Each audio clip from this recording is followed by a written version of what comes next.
This is the story of the rise of an idea that has come to dominate our society. It is the belief that the satisfaction of individual feelings and desires is our highest priority. Today we're going to tell you how to get whatever you want. I wanted to live a different life that wasn't available to me in the image I was born. I'm here, look at me, notice me. Previous episodes have shown how this rise of the self was fostered and promoted by business.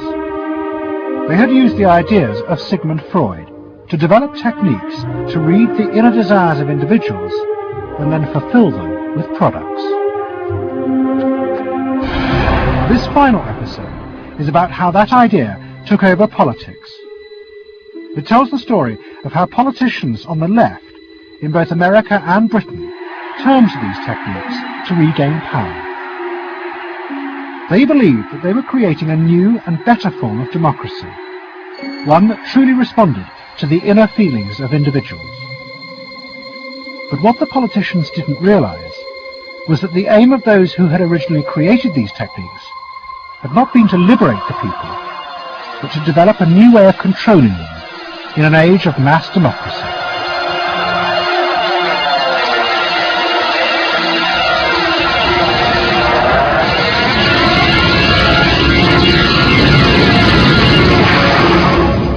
The roots of the story lie way back in the America of the 1920s with one man. He was called Edward Bernays, the nephew of Sigmund Freud. Bernays had been one of the inventors of the profession of public relations, and he was fascinated by his uncle's theory that human behavior was driven by unconscious sexual and aggressive drives. Many of Bernays' clients were large American corporations, and he was the first person to show them how they could sell many more products if they linked them through images and symbols to those unconscious desires that Freud had identified. The strategy he offered them was that people could now look at the goods that were emerging within this society and not merely view those goods as things that they needed in order to deal with some specific material want, but also as goods which would stroke and respond to deep emotional yearnings. You know, how this bar of soap or this bag of flour will make you a happier, more successful, more sexually appealing, less fearful person. Somebody to be admired rather than reviled. The powerful people in that world are those people who are capable of reading the public mind and giving the public what it wants in those terms. And Bernays was at the heart of it. Bernays was the guy who was the foremost articulator of the theories which were driving this new system. By the 1980s, Bernays' ideas had come of age. A vast industry had grown up in America, devoted to reading the inner desires of consumers. At its heart was the technique of the focus group. Previous episodes have shown how the focus group was invented by psychoanalysts employed by US corporations. The aim was to allow consumers to express their inner feelings and needs, just as patients did in psychoanalysis. The information was then used to promote and design new products that would fulfill those desires. And Edward Bernays, who was now nearly 100 years old, was celebrated as the founding father of this marketing world. Hi, Doctor. Good to see you. Come on up over here. There you go. Doctor, tell me again what the doctor is. What are we dealing with here? You're the father of public relations. What we're dealing with really is the concept that people will believe me more if you call me doctor. Oh, I see. So, it's a good idea. And Bernays' ideas and techniques were also about to conquer Britain in the 1980s. Unlike America, the ruling elites in Britain had always distrusted the idea of pandering to the masses. It was epitomized by the patrician elite who ran the BBC. Even as late as the 60s, popular programs were referred to as ground bait. Their real job was to lure the viewers into watching the more serious programs the elite knew was good for them. And market research reflected this attitude. Individuals were observed and classified by market researchers according to their social class, from A through C2, D and E. Probably they might be C2. Yes, I think by the way they're carrying their luggage, all yes, no taxi, and all stuffed in the bags like that. I think the lady possibly sets her own hair, which is always an indication. Yes. The children are nicely dressed. Yes, they are. Probably a skilled worker. A skilled, yes, a skilled worker. I would think say so. Yes, I would certain say so. apprenticeship or done some That's right. qualifying. We agree then. Yes, we think so. Yes. When people were asked their opinion about both products and politics, they were selected by social class and asked only strictly factual questions about what they thought. Leaving your own party sympathies on one side, who do you think will win this forthcoming election? Labour. Labour? And tell me which you prefer. Which party do you think you'll be voting for? This time, This time, Liberals. you'll be voting for the Liberals. And who do you think will be second? Conservative. This one. Okay. The idea that one might ask people what they themselves felt and desired, and then give it to them, was seen as alien to the ruling elites, which would challenge their belief that they knew what was best for the public. There's evidence in other countries, in the United States, for example, where pollsters have been used before elections to interpret the mood of the public, and then you give people more what they want to have and less what they want to have. But again, this could be alleged to be more democratic, I don't know. It's very dangerous ground, I think, though, when polls are used in that way. But then, in the economic crisis of the mid-70s, British industry was forced to begin to pay attention to the inner feelings of consumers. As the recession deepened, consumer spending fell dramatically, and the advertisers insisted that the only way for companies to survive was to make their advertising more effective. And to do this, they would have to delve into people's underlying psychological motives for purchasing. The advertising industry started to bring in Americans to run focus groups with British housewives. Everyone is a unique person, and even though you're a group of 10 today, we don't want a group opinion, and we want to know your ideas and your thoughts, no matter how crazy it might be. Please let your imagination run wild, because that's how very crazy things like instant coffee got born. Now, can we get somebody, this lady, to be a kitchen sink? And kitchen sink, how do you feel with these things that are being used to clean you up? Well, I've got to feel clean. I've got to be kept clean. So I feel that. I should hate it if I was all greasy, so I've got to be easy to clean. Okay, now the housewife, this lady, what would you use to clean your kitchen sink? A scouring powder. Of course, a cloth to apply the things on, and plenty of water. Now, how do you feel as you're doing this chore? Feel satisfied? Well satisfied when I have done it, yes. I'm doing my duty. I feel it's a job well done. The consumers were encouraged to play at being products, from household cleaners to car seat belts. The aim was not to talk rationally, but to act out and reveal their inner emotional relationship to products. Which firmly and unmistakably underlines. And then a politician emerged who also believed that people should be allowed to express themselves. Instead of being controlled by the state, the individual should become the central focus of society. Some socialists seem to believe that people should be numbers in a state computer. We believe they should be individuals. We're all unequal. No one, thank heavens, is quite like anyone else, however much the socialists may pretend otherwise. And we believe that everyone has the right to be unequal, but to us, every human being is equally important. A man's right to work as he will, to spend what he earns, to own property, to have the state as servant and not as master, they are the essence of a free economy, and on that freedom all our other freedoms depend. Mrs. Thatcher's vision was of a society in which the wants and desires of millions of individuals would be satisfied through the free market. This, she believed, would be the engine to regenerate Britain. And with her ascent to power, the advertising and marketing industries flourished.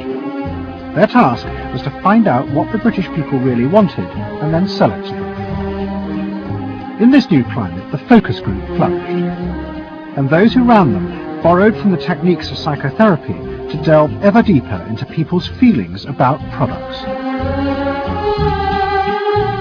We're trying to understand how people feel about brands, how they relate to brands. That is to say, what the brand's personality is as far as consumers are concerned. And there are a number of techniques which are very, very helpful for getting to that understanding. The consumer is given crayons to doodle, to express their feelings, to go inside their own head, pull out their feelings and somehow get them onto paper. And these are ordinary drinkers expressing their feelings about drinking Guinness. Here you see a rich, very female aspect of Guinness. So if you were describing a woman who somehow to you had that character, what sort of person is it? Paula Yates, who used to lay in bed, surrounded with magazines and chocolates like a 50s starlet. Out of this research, the marketeers began to detect a new individualism. In particular, among those who had voted Conservative for the first time in 1979. They no longer wanted to be seen as part of social classes, but to express themselves. And crucial to this were the products they chose to buy. We identified that there was this trend towards what might be called individualism, where people wanted to still be part of a crowd, but to express themselves as individuals within it, to have their own personalities, to be, I suppose, their own men. I didn't want to be the same as everybody else. I wanted it to be a little bit different, a little bit individual. It's quite individual upstairs. It's not remarkable, but I think it's quite individual. It is expensive. It's Italian. It's Italian, it's expensive, it's good quality. A little bit different. Yeah, we want to set our own standards, so nobody else has got what we've got. We just didn't want it be the same as everybody else. We just want to be different. Business responded eagerly to this new individualism, but it soon became one of the main forces driving the growing consumer boom in Britain. Using the data from the focus groups, manufacturers created new ranges of products that allowed people to express their individuality. Business also recategorized people. They were no longer divided by social class, but by their inner psychological needs.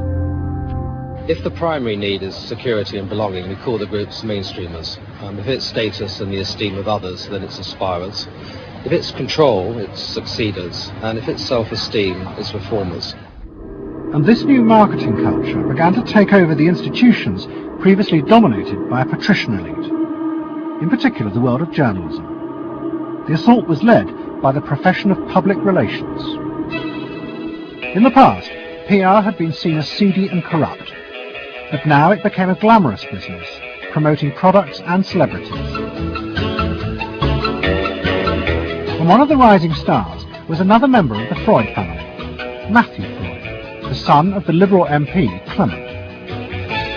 What Freud and other PRs realized was that they could use their celebrities as levers to infiltrate advertising into the editorial content of newspapers.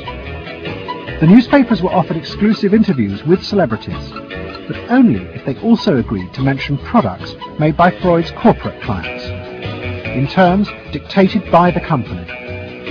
What happened with Freud's was that you effectively got some kind of product placement, or even product, the manufacturers of the product got some degree of control over how their products would appear in print. So if, for example, you did want to write about Caprice's passion for stuffed crust pizza, you would sign a contract which guaranteed that you would mention the firm Pizza Hut in at least twice in certain positions in the introductory paragraph of the article. You would agree to run the Pizza Hut logo at such and such a size in such and such a place, and of course that you would agree to run the enclosed pictures of Caprice eating her stuffed crust pizza. There was no choice about how you would run this article in the press. You were effectively told how to run the article in the press. By Freud? By Freud.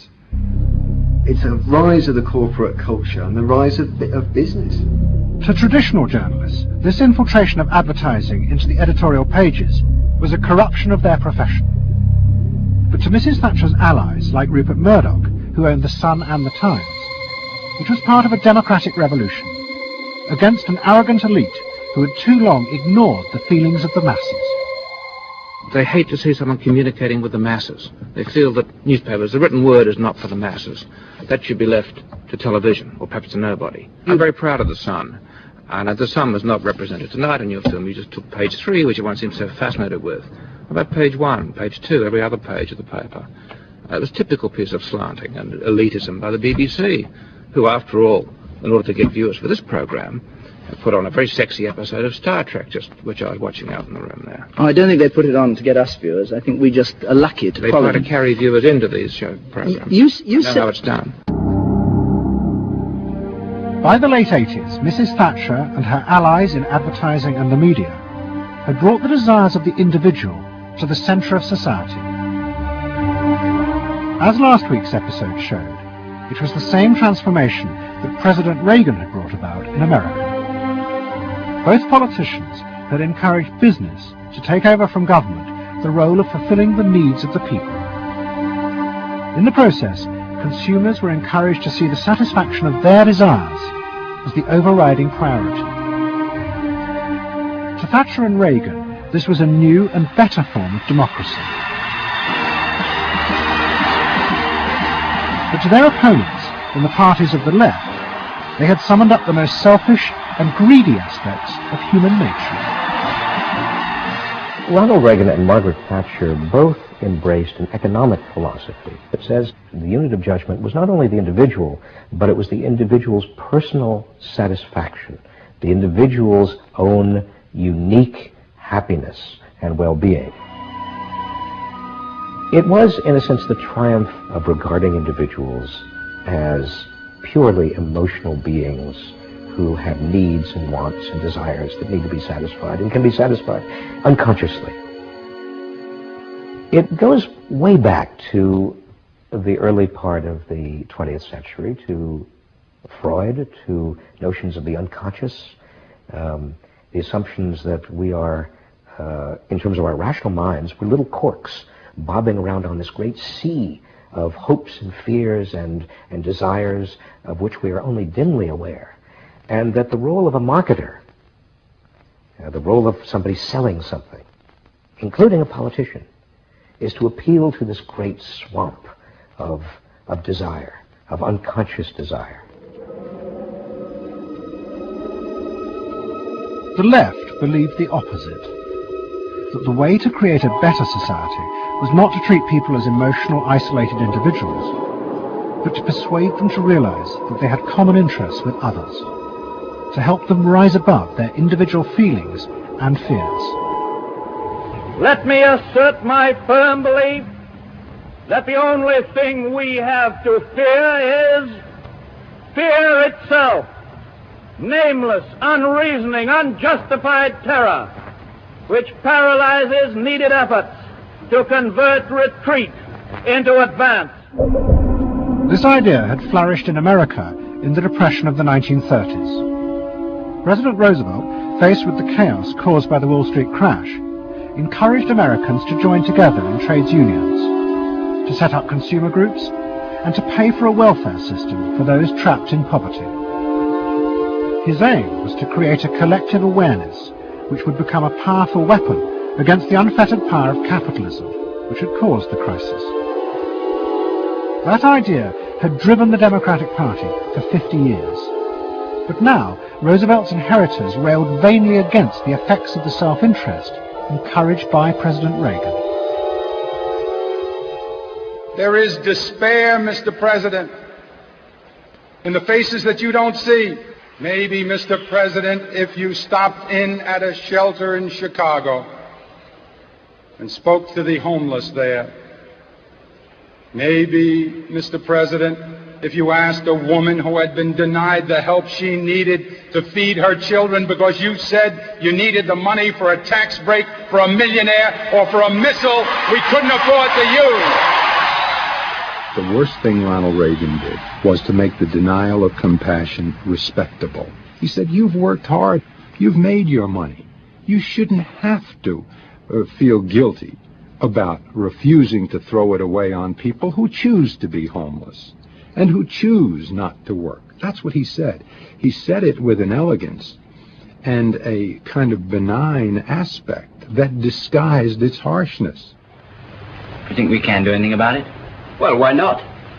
If we can work together now to look after the lives of the people here, I don't see why we couldn't work together afterwards to clear up the mess and help build a better world in which these things can't possibly happen. The qualities we've learned from comradeship and common suffering are not going to be wasted after this war. It's out of experience like ours that the new world will be built. That same idea of marshalling the collective force of the masses to challenge the entrenched power of wealth and business had also led the Labour Party to power in Britain after the war. But in the 80s, Labour, like the Democrats in America, lost election after election as millions who had once voted for them switched their allegiance to the Conservatives. There it is, going blue just about everywhere, sweeping the country. The rural parts of Britain now gone blue. For they are the party of yesterday, and tomorrow is ours. In the face of this, a growing number within the Labour Party became convinced that if they were ever to regain power, Labour would have to come to terms with the new individualism. One of them was an advertising executive called Philip Gould, who had been a lifelong Labour supporter. Gould believed that Labour's leadership had become corrupted by the same patrician arrogance that dominated all Britain's institutions. They denigrated and disapproved of the new aspirations of working-class voters. Labour stopped listening to these people. And I remember the best example of this was after the election of 1983, which was the election above all where the people's voices just were not heard. And I had dinner with a leading Labour Party figure who'd been involved in the defeat, heavily involved in the defeat, and his wife said, God, these working class people, they just, we give them education, we give them chances in life, what do? They read the Sun and they just don't vote for us. And there was such a gap between these people just trying to make lives for themselves, better lives for themselves, and the kind of elitism of the Labour Party that was just such a chasm that had to be filled. Gould became part of a small group of modernisers centred around Peter Mandelson. Their aim was to reconnect Labour with the lost voters. To do this, Gould turned to the technique he knew well from his work in advertising, the focus group. Gould commissioned focus groups in suburban areas across the country with small groups of voters who had switched to Mrs. Thatcher. People were encouraged not to talk rationally about policies, but to express their underlying feelings. And what Gould discovered was a fundamental shift in people's relationship to politics. They no longer saw themselves as part of any group, but as individuals who could demand things from politicians in return for paying taxes, just as business had taught them to do as consumers.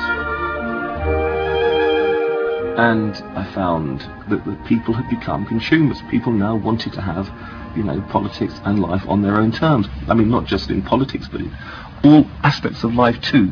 People see themselves as they are, as autonomous, powerful individuals who are entitled to be respected, who are entitled to have the best, not just in, going to Tesco's or wherever, but the best in terms of health and in education too. All this was about getting the Labour Party to understand that people really, really, really had changed, and the Labour Party had not, and unless the Labour Party changed, it would not win. Philip Gould now set out to try and persuade the Labour Party that they would have to make concessions to what he called the new aspirational classes. But he was going to face implacable opposition. In the run-up to the 1992 election, Gould argued that the only way to win was for Labour to promise not to put up taxes. But the Shadow Chancellor, John Smith, angrily refused. Labour would stick to its fundamental policies. They would fight the election with the promise of tax increases to create a fairer society. And as the campaign began, it seemed as if Philip Gould was wrong. the traditional polls consistently showed Labour ahead, despite the Conservative campaign message that a Labour government would put up taxes. Even the Conservatives' oldest allies in the press became convinced that by harping on about tax, the Conservatives were cutting their own throats. So the worry about the Tories must be that they're not at the moment conveying a sense of grip and being in control. And unless they can do better than that, I think they're going to lose. The other thing is that they still say that they are going to go on and on with this one single message of tax. And I think part of the difficulty this morning was that you had a whole lot of people who've been going to the same press conference for 7 days, had virtually the same message thrust at them, and are kind of getting bored and restless and hitting back on it. I think the media sense a big story coming in the Tories being defeated. And the Labour Party too was convinced it would win and finally return to power. It's now time to meet the men and women who will form the next government. Labour Chancellor of the Exchequer, John Smith. And now, it is time for the next Prime Minister, Neil Kinnock. Those running Labour's campaign believed that by modern presentation they would attract back the voters, yet keep the old policies. But Philip Gould was convinced that Labour were going to lose.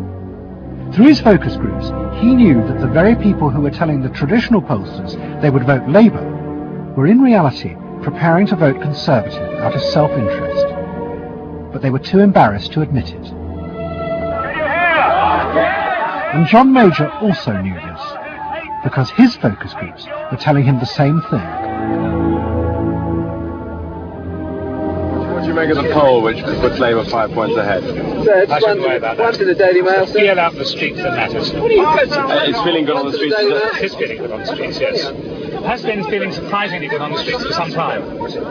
Quite surprisingly, quite out of line with opinion polls. Don't ask me to explain it, but it feels all right. Sir? Anyway, come on. No, lads, you must sit down. We're waiting to go. John Major's victory in 1992 was a disaster for the Labour Party. The small group of reformers centred around Peter Mandelson and Philip Gould were convinced that the only way for the party to survive was to change its basic policies. But their ideas were rejected by John Smith, who had now become leader. Philip Gould left Britain to go to work for the campaign to elect Bill Clinton president in America. The 1992 election, during it and afterwards, people felt under great strain and really did feel demoralised and dejected. And then to go from this to the Clinton campaign, it was an extraordinary experience, because here suddenly I found articulated many of the ideas that I'd had but not fully myself been able to encapsulate or to articulate. If you want a president who will restore the middle class, reclaim the future for the middle class, and restore the American dream, vote for Bill Clinton in New Hampshire and send a signal to the country that we are coming together. What Gould discovered was that, like the Labour Party, the Democrats had also been doing focus groups with swing voters. The difference was that Bill Clinton had decided to tailor his policies to fit with these voters' desires. Above all, with their ferocious belief that they should only pay tax for things that benefited them, not for the welfare of others. I have no idea what percentage of my tax dollars go to welfare, but even if it's a minuscule percentage, even if it's a quarter of a percent, it's still too much for the people that are receiving these benefits that are basically non-productive. The Clinton team decided that to win, they had to promise tax cuts for these suburban voters. And they also used the focus groups throughout the campaign to check every appearance, speech and policy with them for their approval.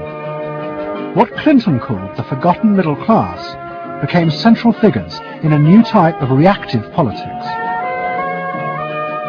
Candidates for the presidency of the United States had been prepackaged and designed for many, many years. What was new was an attempt to use very sophisticated or pseudo-sophisticated techniques to plumb the public psychology, to find out precisely what the desires of the individuals were, and then to come up with a candidate and a platform and images and words that exactly responded to those deep desires.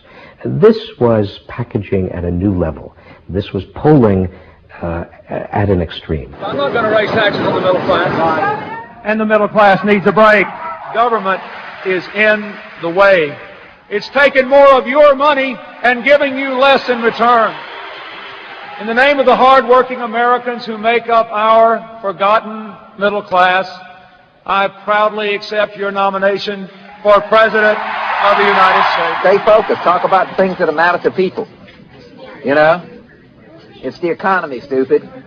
Okay? But Clinton's campaign team, led by James Carville and George Stephanopoulos, did not believe that they were capitulating to the selfish desires of the middle classes. Tax cuts were the price they had to pay to regain power. But once in power, they would still fulfill traditional democratic policies and help the poor who had been neglected under Reagan, above all with the reform of health care. They would pay for the tax cuts by cutting defence spending and increasing taxes on the very rich. In this way, they believed they were forging a coalition of the new and the old voters, both of whom could be satisfied. Probably for the first time in a generation tomorrow, we're going to win. And that means that more people are going to have better jobs. People are going to pay a little less for health care, get better care. And more kids are going to go to better schools. So thanks.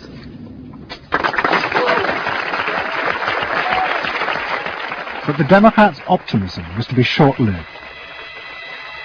In November 1992, Clinton was triumphantly elected president. But within weeks, his administration discovered that the budget deficit was far greater than they had anticipated. At a meeting in the White House in January 1993, the head of the Federal Reserve told them that the deficit was nearly $300 billion. There was no way they could borrow any more without panicking the markets and causing a crisis. The only way to pay for the proposed tax cuts would be to cut government spending, not just on defence, but on welfare. Clinton was faced with a choice between the old politics and the new, and he chose the old. The tax cuts were dropped, and he tried to inspire the country with the old democratic ideal of government spending to help the poor and disadvantaged. Tonight I want to talk with you about what government can do, because I believe government must do more. To put people to work now, to create 500,000 jobs. Jobs to rebuild our highways and airports, to renovate housing, to bring new life to rural communities and spread hope and opportunity among our nation's youth. Healthcare reform sounds like a great idea to me. Well, I know, but some of these details sure scare the heck out of me. Like what? Well, like for... At the start of the Clinton administration, many of us, including, I believe, President Clinton himself, reverted back to an older tradition, tried to lift the public, to talk about genuine ideals beyond the individual. And that reform agenda being not only universal health care and child care and dealing with the widening inequalities in our society and homelessness, many things that many citizens, just particularly middle-income citizens, didn't want to deal with.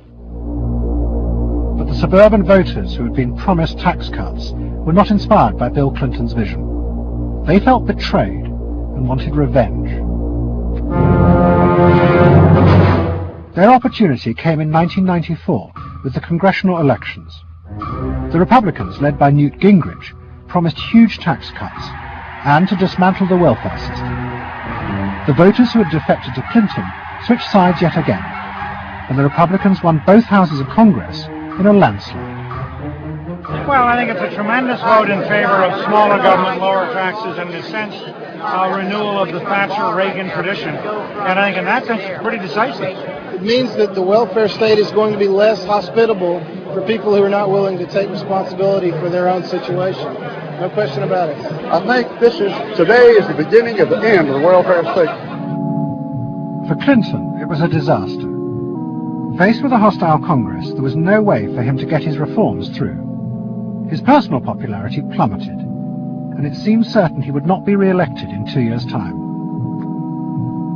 In desperation, and without telling his cabinet, Clinton turned for help to one of America's most ruthless political strategists, Dick Morris.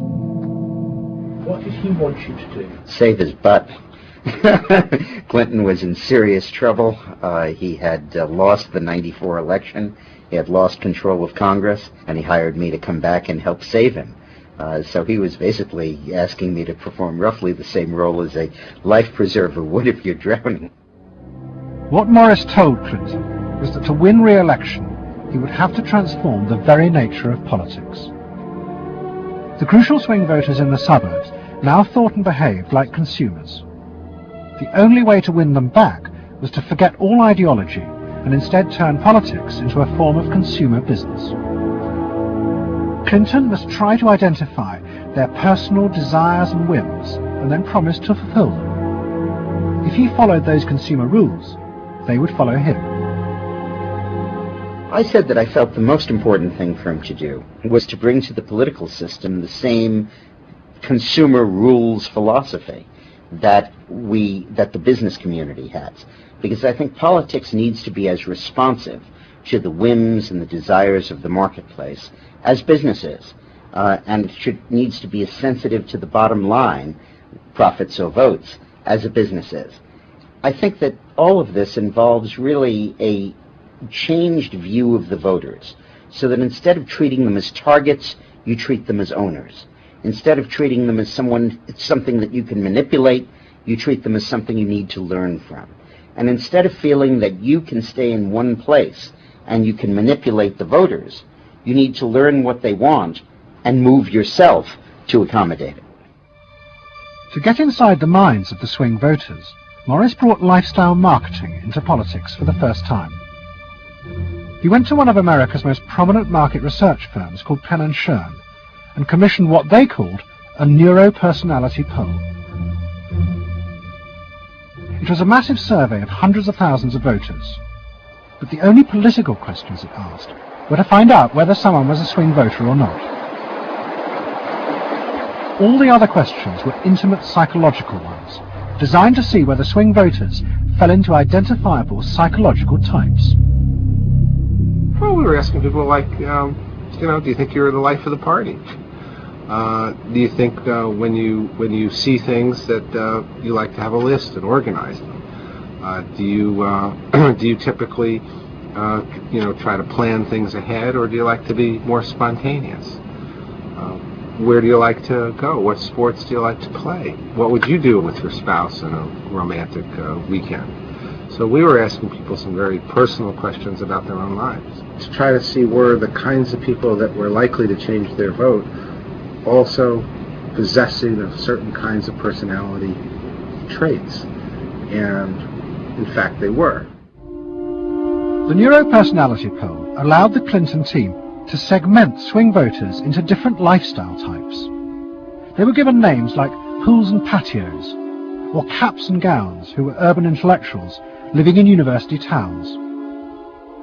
From this, the team could identify ways in which they could make individuals feel more secure in their chosen lifestyles, just as business had learned to do with products. Dick Morris called it small bore politics, tiny details of people's lives and personal anxieties which politics had never even thought about or noticed before, but which now had become the key to winning power. It was an America that focused on day-to-day practical concerns. Should I wear seatbelts? Should I stop smoking? Should I wear a school uniform? Is my neighborhood being protected? It was not so much a new individualism as the social order as we had known it had broken down. So we got into people's heads, understood their psychology, about lifestyle, about values, what they thought was important, what issues they wanted politicians, and particularly the president, to address. And these issues proved to be very, very different from what the conventional wisdom had suggested. As the election campaign began, Clinton revealed Morris's new approach to a shocked White House. All traditional policies were to be dropped. Instead, he would concentrate exclusively on policies that targeted the worries of the swing voters. V-chips would be fitted into televisions to prevent children from watching pornography. And mobile phones would be fitted into school buses to make parents feel more secure.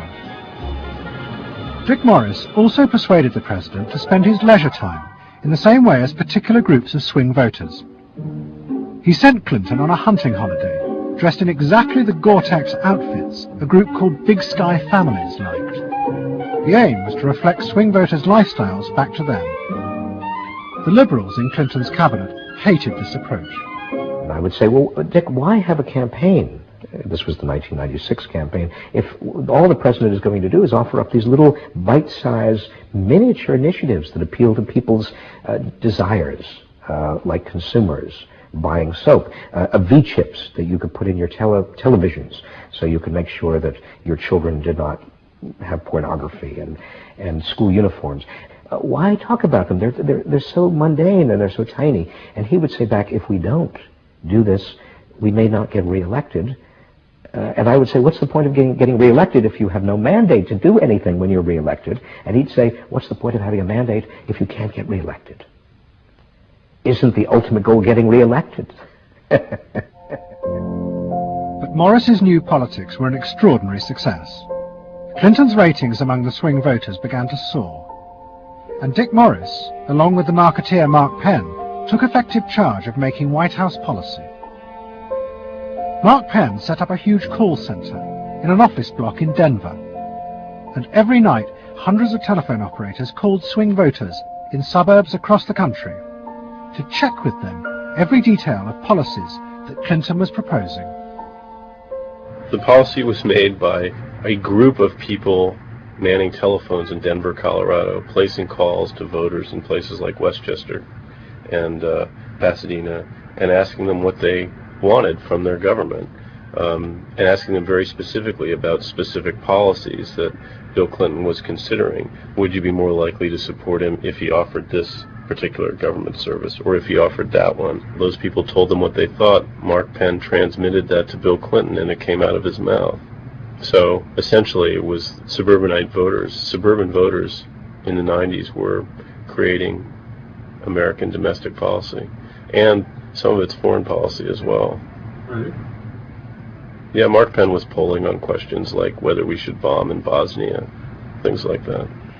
Morris also insisted that Clinton make a symbolic sacrifice of the old politics to convince the swing voters to trust him. In August 1996, Clinton signed a bill which ended the system of guaranteed help for the poor and unemployed. Welfare would be cut back after 2 years in order to force people into work.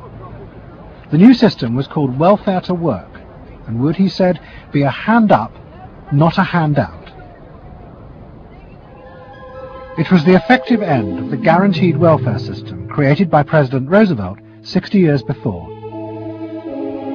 For many in Clinton's cabinet, it was also the end of the progressive political ideal that Roosevelt had represented.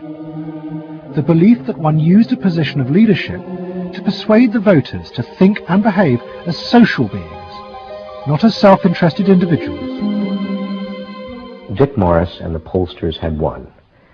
And by that I mean that the people who ultimately got to the president, shaped the president's mind, were those who viewed the voters as just a collection of individual desires that had to be catered to and pandered to. It suggests that democracy is nothing more, and should be nothing more, than pandering to these unthought about, very primitive desires. Primitive in the sense that they are not even necessarily conscious, just what people want in terms of satisfying themselves. And the same triumph of the politics of the self was about to happen in Britain too. In 1994, Tony Blair had become the leader of the Labour Party, and the reforming group centred around Peter Mandelson became all-powerful.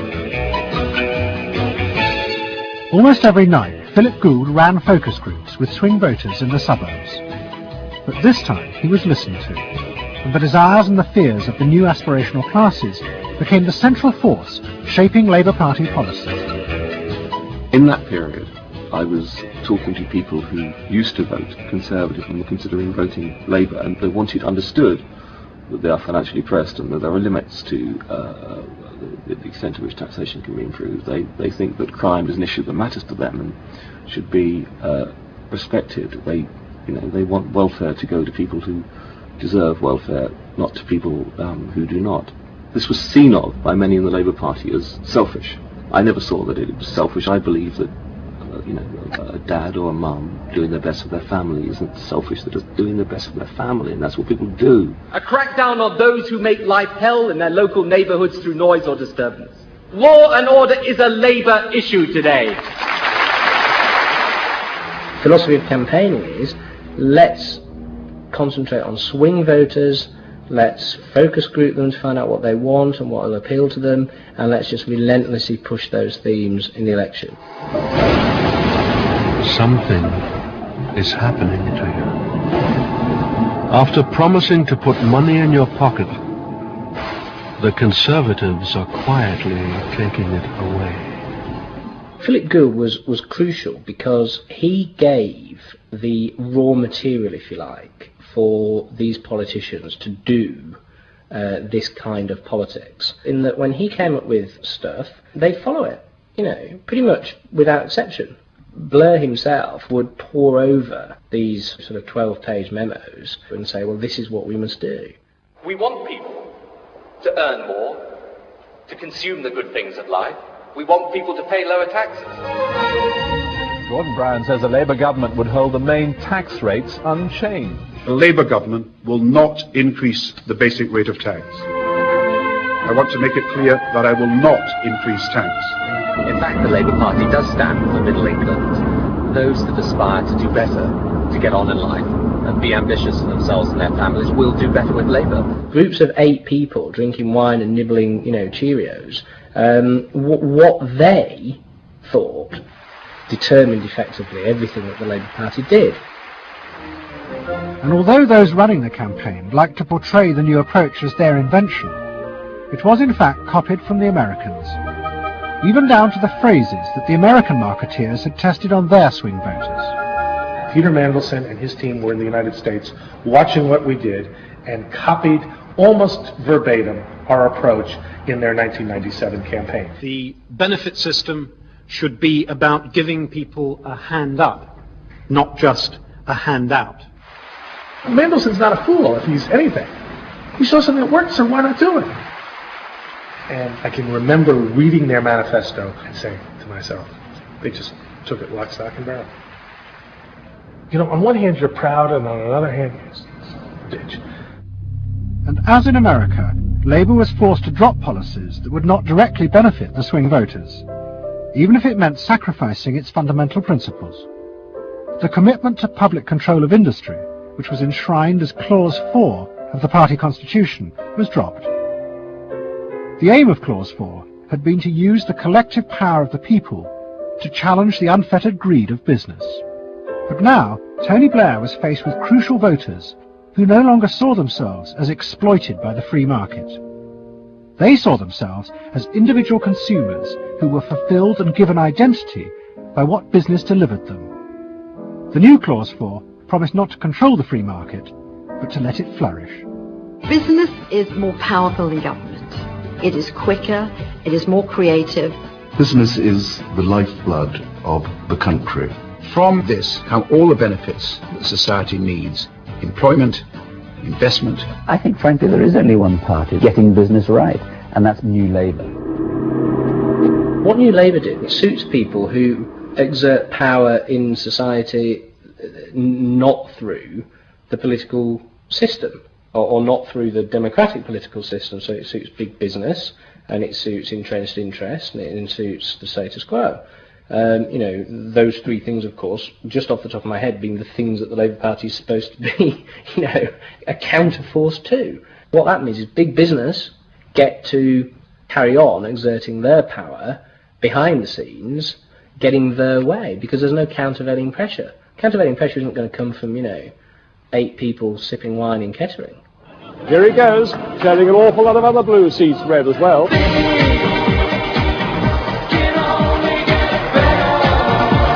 Very happy, very relieved, and very exhilarated. But those who masterminded Labour's victory in 1997 saw it as a triumphant vindication of a new form of democracy. By understanding and fulfilling people's inner desires through the focus group, they were giving power to individuals, not treating them as faceless groups who were told by politicians what was good for them. I don't see the focus group as some marketing tool. I see the focus group as a way of hearing what the people have to say. And I see the focus group as a way to a new form of politics. What the people give, the people can take away. We are the servants, they are the masters now. 1997 is, I think, fundamentally important in that. I think it is the end of the elitist politics that's dominated Britain for so much of the last 100 years.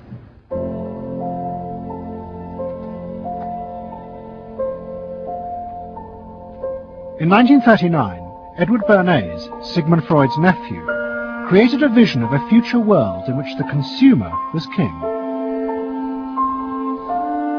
It was at the World's Fair in New York, and Bernays called it Democracity.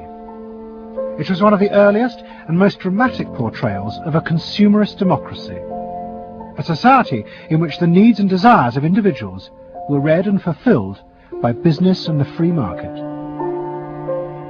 The World's Fair created a spectacle in which all of these concerns were met, and they were met by Westinghouse and General Motors and the American Cash Register Company, and company after company presented itself as this sort of centerpiece of a society in which human desire and human want and human anxiety would all be responded to and would all be met purely through the free enterprise system. There was this sort of notion that the free market was something that was not guided by ideologies or by political power. It was something that simply was guided by the people's will. This was the model of democracy that both New Labour and the American Democrats had bought into in order to regain power. They had used techniques developed by business to read the desires of consumers, and they had accepted Bernays' claim that this was a better form of democracy. But in reality, the World's Fair had been an elaborate piece of propaganda designed by Bernays for his clients, the giant American corporations. Privately, Bernays did not believe that true democracy could ever work. He had been profoundly influenced in this by his uncle's theories of human nature. Freud believed that individuals were not driven by rational thought, but by primitive unconscious desires and feelings. And Bernays believed that this meant it was too dangerous to let the masses ever have control over their own lives. And consumerism was a way of giving people the illusion of control, while allowing a responsible elite to continue managing society.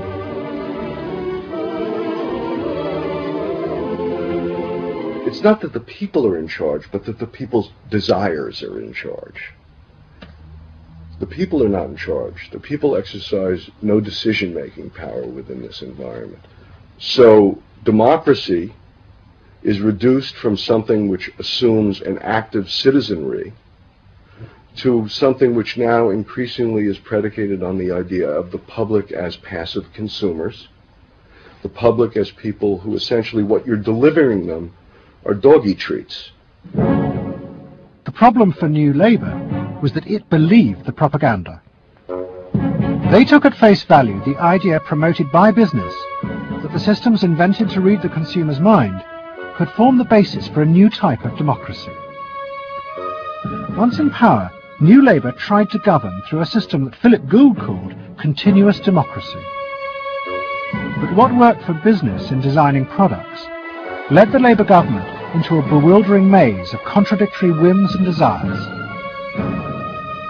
For much of Labour's first term, the focus groups said that the railways were not a high priority, and Labour's policies faithfully reflected this. But now, those same groups are blaming the government for not having invested more money sooner in the railways. The point about focus group politics is that there isn't one because people are contradictory and irrational, and so you have a problem in terms of deciding what you're going to do if all you do is actually listen to a mass of individual opinions that are forever fluctuating and don't really have any coherence, and crucially are not set in context. So that's why people can say, you know, I want lower taxes and better public services. Of course they do. You know, if you say, do you want to pay more taxes to get better public services, people are less sure. They then don't believe that if they do pay more taxes, they will be spent on better public services. So you end up in this quagmire where, you know, the truth is a politician has to say, look, this is what I believe. I believe that you should pay slightly more taxes to make better public services, and I pledge that I'm competent enough to actually use that money wisely. Do you want that? Vote for me, yes or no. And that's what Blair has failed to do. Tony Blair turns around and sort of tries to feed back to them what they already believe, and given what they believe is sort of a load of individual, incoherent, contradictory nonsense, that's all he has to offer. And then he wonders why people don't get him. You know, the answer they don't get him is because they're looking for someone to do something that they can't do themselves, which is actually come up with a coherent political opinion that they might have faith in. New Labour are faced with a dilemma. The system of consumer democracy that they have embraced has trapped them into a series of short-term and often contradictory policies. There are now growing demands that they fulfil a grander vision, that they use the power of government to deal with the problems of growing inequality and the decaying social fabric of the country. But to do this, they will have to appeal to the electorate to think outside their own self-interest. And this would mean challenging the now dominant Freudian view of human beings as selfish, instinct-driven individuals, which is a concept of human beings that has been fostered and encouraged by business because it produces ideal consumers. Although we feel we are free, in reality, we, like the politicians, have become the slaves of our own desires. We have forgotten that we can be more than that. That there are other sides to human nature. Fundamentally, here we have two different views of human nature and of democracy. You have the view that people are irrational, that they are bundles of unconscious emotion. That comes directly out of Freud. And businesses are very able to respond to that. That's what they have honed their skills doing. That's what marketing is really all about. What are the symbols, the music, the images, the words that will appeal to these unconscious feelings? Politics must be more than that. Politics and leadership are about engaging the public in a rational discussion and deliberation about what is best, and treating people with respect in terms of their rational abilities to debate what is best. If it's not that, if it is Freudian, if it is basically a matter of appealing to the same basic unconscious feelings that business appeals to, then why not let business do it? Business can do it better. Business knows how to do it. Business, after all, is in the business of responding to those feelings.